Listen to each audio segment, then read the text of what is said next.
ચલો હવે આપણે જોઈએ પ્રશ્ન 2. એમાં પણ આપણે x1 અને y1, x2 અને y2 ની જરૂર પડશે. x1 એટલે -5 અને y1 એટલે કે 7, x2 એટલે કે -1, y2 એટલે કે 3.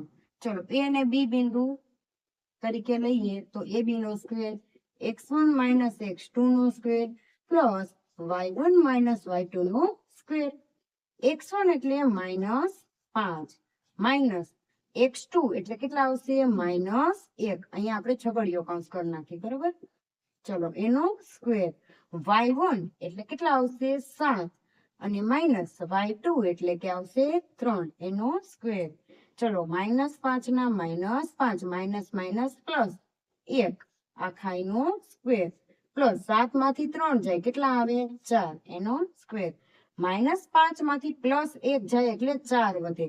5 મોટા કહેવાય તેની પાસે માઇનસ છે તો અહીંયા શું આવે માઇનસ એનો સ્ક્વેર પ્લસ 4 ગુણ્યા 4 એટલે કેટલા આવે 16.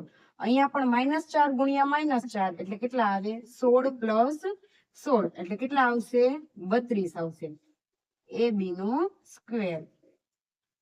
ચલો હવે શું આવશે ab બરાબર 16 દુ 32.